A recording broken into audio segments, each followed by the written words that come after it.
Toutes choses sont nouvelles dans la nouvelle création. Le grand et permanent dessein de notre Dieu bien-aimé en nous sauvant est que nous puissions hériter toutes choses dans la nouvelle création. Il est très difficile de comprendre sur cette terre ce qu'est réellement notre héritage, mais nous l'acceptons comme la parole de Dieu et y croyons, sans aucun doute ni question. Au début du livre de l'Apocalypse, notre attention est attirée vers le trône. À cette époque, l'apôtre Jean était prisonnier dans l'île de Patmos. Patmos est une île très petite, à environ 100 km d'Éphèse.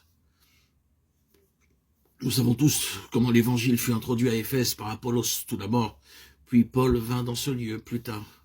Ce fut Timothée, pour finir, l'apôtre Jean y travailla. Les croyants d'Éphèse eurent le privilège d'être instruits profondément des choses de Dieu et du salut par ces grands serviteurs de Dieu. À cette époque s'éleva une grande persécution contre tous les croyants. Beaucoup furent dispersés, emprisonnés et même tués. Plusieurs autres perdirent leur premier amour. D'autres encore furent séduits par le faux enseignement de l'ennemi. Telles étaient les conditions à Éphèse au moment où le Seigneur Jésus apparut à l'apôtre Jean dans l'île de Patmos, où il lui donna le message contenu dans le livre de l'Apocalypse. Naturellement, toutes sortes de questions venaient assaillir les pensées de l'apôtre. Entre autres, quel sera l'avenir des croyants? Il est tout naturel pour nous de nous demander ce qui arrivera prochainement lorsque nous voyons l'ennemi se faufiler parmi les croyants, lorsque nous le voyons actif autour de nous, que les croyants sont dispersés et que très peu demeurent vrais.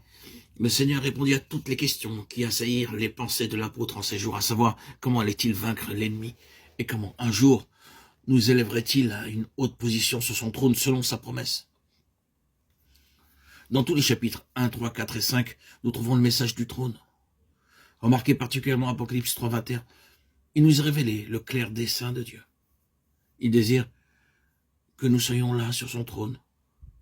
Ne pensez pas que ce message s'adresse uniquement aux apôtres ou à d'autres dirigeants du peuple de Dieu. Le message est simple. À celui qui vaincra. Il est destiné à quiconque croit, pourvu qu'il soit prêt à vivre une vie de triomphe. Avec l'aide de Dieu, le secours de sa grâce et de sa force, vous serez en mesure de réclamer votre part sur le trône du Seigneur Jésus-Christ. Le Seigneur déclare ceci. Celui qui vaincra, je le ferai asseoir avec moi sur mon trône, comme moi j'ai vaincu et me suis assis avec mon Père sur son trône. Naturellement, nous nous demandons comment nous, faibles créatures humaines, nous pouvons parvenir sur le trône de Dieu. Mais par la foi, nous l'acceptons facilement car Dieu est si miséricordieux et plein de grâce qu'il désire pardonner nos péchés. Et c'est pourquoi il a pourvu à notre pardon par Jésus-Christ. Même ceux qui ne connaissent pas le Seigneur Jésus-Christ vous diront qu'ils croient que Dieu est miséricordieux et créateur, qu'il pardonne le péché. Lorsque nous nous humilions et nous répentons, même avant ma conversion, je savais que Dieu était plein de miséricorde. Mais le fait est que son trône est beaucoup trop élevé pour notre sagesse humaine. Toutefois, cela devient simple pour nous lorsque nous savons que l'honneur est à celui qui vaincra. Et comme nous le voyons plus loin que ceux qui vaincront hériteront toutes choses, Apocalypse 21, 7. Il nous est dit comment vaincre, et pour cette raison, notre attention est attirée au début de ce livre de l'Apocalypse sur les 7 esprits.